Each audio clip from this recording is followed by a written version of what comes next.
இன்னைக்கு நம்ம வீட்ல கல்யாண வீட்டு டேஸ்ட்ல வத்த குழம்பு செஞ்சிருக்கோம். பாருங்க குழம்பு எவ்வளவு நல்லா இருக்கு பாக்குறதுக்குன்னு. டேஸ்டும் ரொம்ப அட்டகாசமா இருக்கும் அந்த குழம்பு. 2 நாள் 3 நாள் இருந்தா கூட அந்த குழம்பு கெட்டு போகாது. நம்ம வச்சு சாப்பிடலாம். இது சாதத்துக்கு, இட்லி, தோசை எல்லாத்துக்குமே ரொம்ப சூப்பரா இருக்கும் இந்த குழம்பு.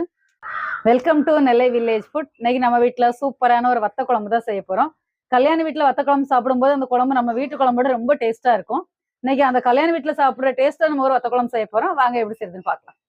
வத்த குழம்பு செய்ய தேவையான பொருட்கள் என்னன்னு பார்க்கலாம். இப்போ வத்த குழம்பு எப்படி செய்யறதுன்னு பார்க்கலாம். இந்த வத்த குழம்பு வந்து நல்லெண்ணெய் ஊற்றி செஞ்சாதான் ரொம்ப நல்லா இருக்கும் டேஸ்ட்டு. ஒரு 4 ஸ்பூன் நல்லெண்ணெய் ஊற்றுறேன். எண்ணெய் நல்லா சூடாகட்டும். கடுகு 1/2 ஸ்பூன், வெந்தயம் 1/4 ஸ்பூன், ஜீரகம் 1/2 ஸ்பூன். 3 நல்லா பொரியட்டும்.